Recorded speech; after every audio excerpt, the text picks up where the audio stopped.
The CBC Canada Reads literary contest is such a bizarre bookish contest, not the least of which how the shortlist ultimately is debated by a bunch of Canadian celebrities, which ultimately choose the winner. And yeah, it is a little strange how that's all done, all in good fun, of course. And I guess any sort of prize is kind of arbitrary and ultimately how it picks a winner. But I will say that without fail, the Canada Reads shortlist ends up introducing me to a ton of reads that are absolutely fantastic that I wouldn't normally pick up. Last year was the YA Indigenous story from Eden Robinson, Son of a Trickster, which I really loved.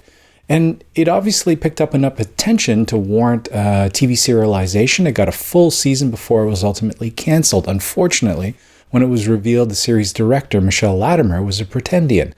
And this is just so heartbreaking, not the least of which for all the people working on that fantastic show, but it's so soon after Joseph Boyden himself revealed as a Pretendian as well. And I don't know what it is about Canada that we seem to give this outside voice to these people that are ultimately pretending at their indigeneity, which frankly is a bit of a mess.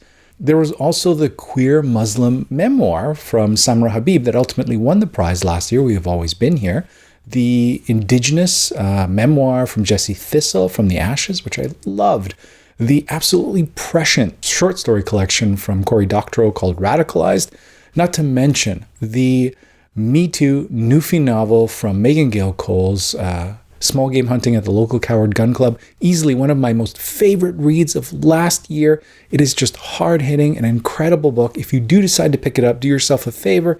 Give yourself about 100 pages or so, because it takes a little while to get your feet under you, and then everything starts to slam into place, and it's just, yeah, really an incredible read. So kudos to the CBC Canada Reads panel, whoever they are, book deciders, in creating always a compelling shortlist. This year is no different, with the Canada Reads shortlist including some fantastic reads, many of which I wouldn't normally pick up, well outside my wheelhouse. Anyway, I really enjoyed the 5 reads, starting off with Jessica Lee's Two Trees Make a Forest, which was the winner of the Hillary Weston Writers' Trust for Nonfiction. And it combines Lee's background as an environmental historian with her search to uncover the histories of her grandparents in the small island of Taiwan. Lee's writing of the lush greenery is just beautiful. She is talking about the plants and animals endemic to the island. She is hiking the mountains, swimming the rivers, and just exploring. And I was all in for that. But then you add to that her family history. Her grandfather was a fighter pilot with the Flying Tigers during World War II. Her grandmother, witness to the massacre at Nanjing. And I wanted more of those histories. And maybe not even specifically her own grandparents, but perhaps the stories around those events to provide some additional context, which I never really got. Strangely, I would have liked also if she had just dedicated most of her time writing about the island itself. I found her writing about the native flora and fauna just beautiful, and I would have happily read a novel like that. As it stands, though, I just found the different elements didn't quite gel for me. It was pulling off in way too many directions all at once, and it just didn't work. This made it the least favorite of my 5 reads, but if anything, Canada Reads does love itself a memoir, so who knows how this particular book will do. Johnny Appleseed by Joshua Whitehead is the story of the two-spirit, full-metal, indigenous Indian glitter princess who's hustling, trying to make a go of it in the peg. He's working as a cybersex worker, getting guys off online, guys that are closeted and curious, who feel like they have a deep spiritual connection to the indigenous people and their connection to the land and spirituality, or maybe guys that just simply want to fetishize the idea of Indians. Johnny gets them all off. Now he's got to hustle even harder so that he can make up enough money to get himself back to the res to support his mom after he finds that his stepfather has died. This story is frank and upfront about gay love and sexuality, but I also found it incredibly warm in portraying Johnny's childhood friend and his relationship with Tias and later Jordan. And I really also appreciated a better understanding of the term two-spirit. I was listening to a CBC podcast with Joshua Whitehead and talking about how gay, as invoked in gay pride, etc., really invokes a certain amount of whiteness, of a certain class, of a certain body type even, something he's never quite comfortable with. And then queer is really tied to a colonial timeline that can harken back to queer rights and Stonewall in the late 60s, whereas Two-Spirit has a far longer historical arc that can trace its lineage back to the indigenous peoples of the land. And so for him, the term indigiqueer braids the elements of two that he finds works more specifically for him. It's a home and a term that he feels comfortable in. And I really did appreciate the insight. Now, I don't doubt there'll be no shortage of pearl clutching over, how gay love and gay sex, etc., is portrayed in the book. But still, I just thought this was such a interesting and compelling read. And kudos to the Canada Reads book picking panel for choosing this, for always choosing some great diverse books, not only in terms of subject matter, but this is the first of 2 books from Arsenal Pulp Press. So I love how they're incorporating some independent publishers into the mix as well. And speaking of diverse, on the great big literary dartboard of genres, I would say, and I won't say hated, because that probably just implies my ignorance and lack of breadth in these particular genres, but my 2 least read genres are probably fantasy and romance. And here we have the fantasy romance of C.L. Polk's The Midnight Bargain, which, spoiler alert, I actually really loved.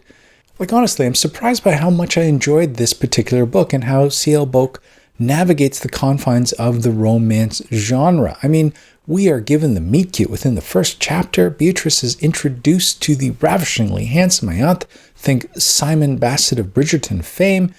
And so within the confines of that romance genre, you expect a happily ever after. But C.L. Polk is interested in doing a lot more work here.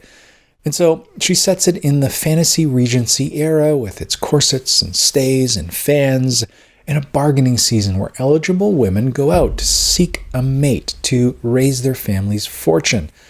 And here we have Beatrice. This is a chance for her to really raise her family's fortune. Her father has made some incredibly bad investments and they're nearly at ruin. It's a chance to secure a bargaining season for her younger sister Harriet, who has dreamed of her own bargaining season all of her life. She just needs to make a suitable match. And in comes Ianthe. He is incredibly rich, super well connected. He's also kind, doting, loving, obsessed with Beatrice. Beatrice finds herself aflutter every time he sees Ianthe. I mean, case closed, ring the bells, story's over, but Polk is doing a lot more work here because Beatrice wants more. She wants to practice magic. In this particular world, certain men and women can perform magic, but the truly great magic is reserved for the men. The women on marriage are given a warding collar. Now, of course, it's for their own protection. This warding collar prevents wayward spirits from inhabiting the womb of any children yet to be born and taking over their spirits, which ultimately leads to heartache, grief, and loss. Except as soon as you put that warding collar on, the world is rendered dull and flat, and Beatrice will do anything to avoid that fate. For her, she wants to practice great magic. She wants to perform the great bargaining to call forth a powerful spirit.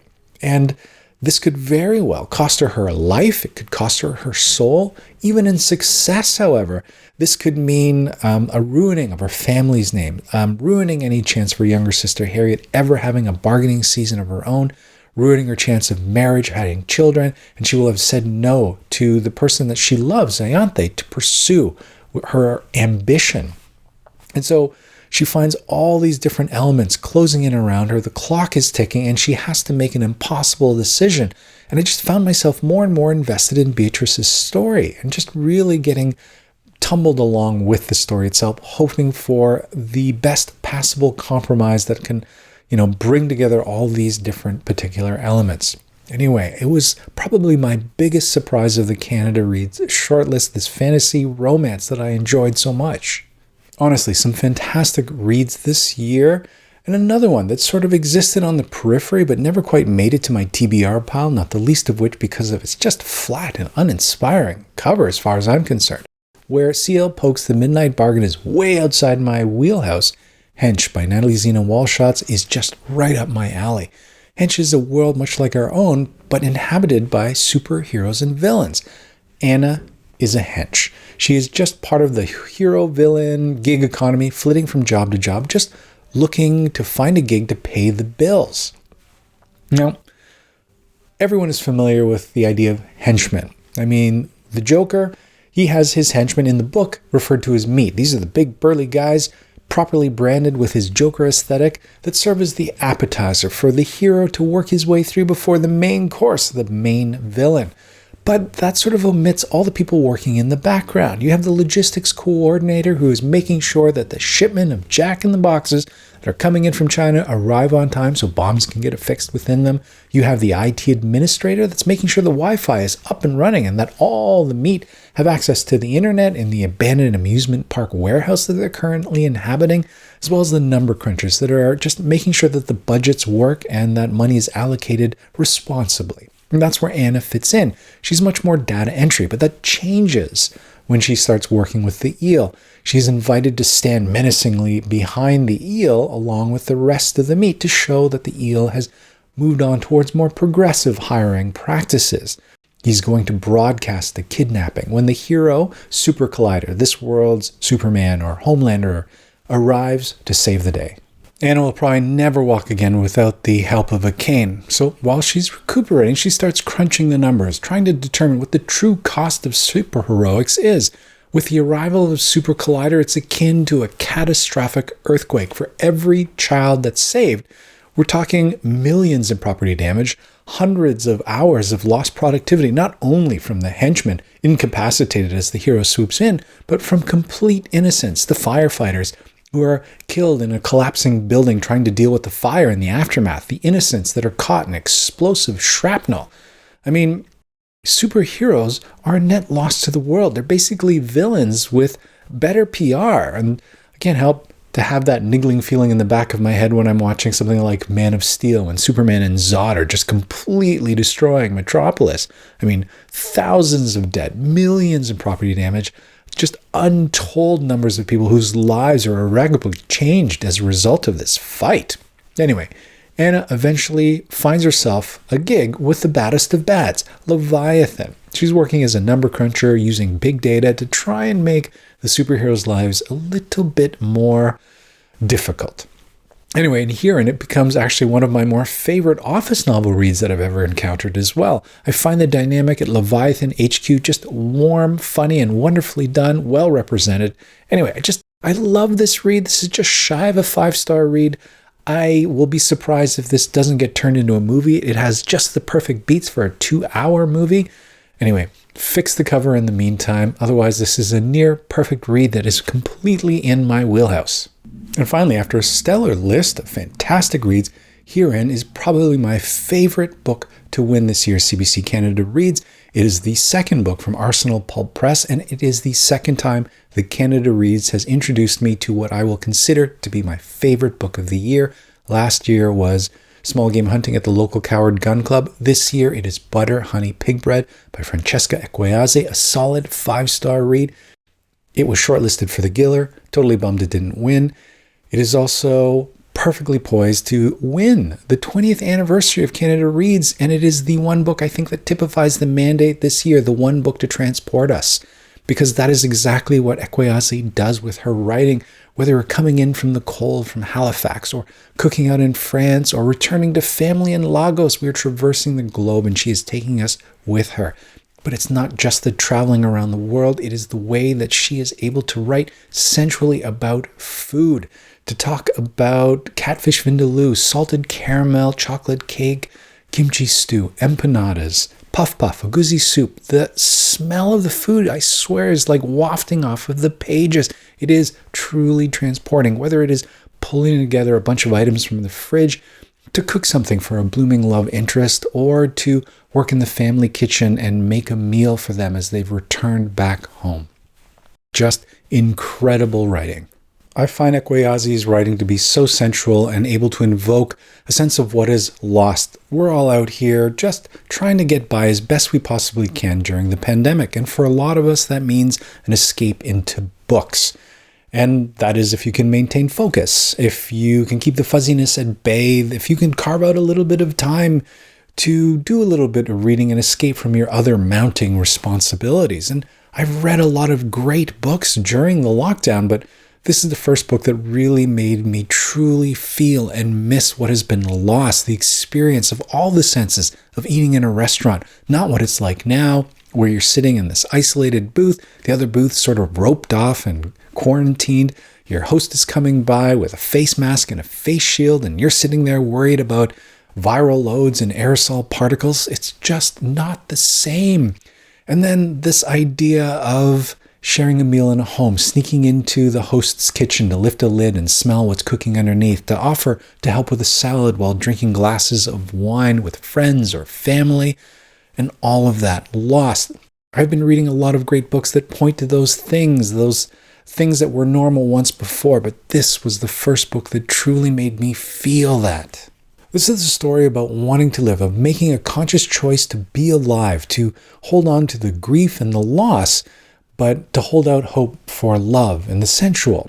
Kambirananchi is an obanji, and obanji is a spirit that is so tied to the spirit world that they only briefly come into our world in the spirit of newborn babies, only to leaving behind grief and misery and loss in their wake. But Kambirananchi is an obanji that decides to live, to stay. Here she grows up and raises twin girls, Kahinde and Tai. There's a tragedy and trauma that separates the family. They've been apart for nearly a decade, but slowly are making the moves to come back together as a family unit. This is jaw-droppingly good, a beautiful read. If you read no other book from the Canada Reads, this is the one that you should check out. I just can't say enough good things about this particular book. And I have high hopes for the future works of Francesca Ekwueze as well. This, yes, hands down, deserves to win the Canada Reads 2021 prize this year. We'll see if that happens. Anyway, that's it for me this week. It's a little fuzzy, I admit. I'm still just not quite in my head, but honestly, the first signs of fall spring are out there. It's sunny, the weather's getting a little warmer, the days are getting longer. You swear you can hear birds. Yes, I know, we're going to get snowfall. It's going to get cold and bitter again. This is always just sort of this false sense of hope, but it really is getting closer to that time where we seem to be turning the corner. So, fingers crossed. I'm hopeful that my folks can get the vaccine soon. They're high up on the list, and it sounds like it might be middle of March or end of March, and they will be vaccinated, which will be a huge relief as well. And then, subsequent rollout. We'll see how it goes from here.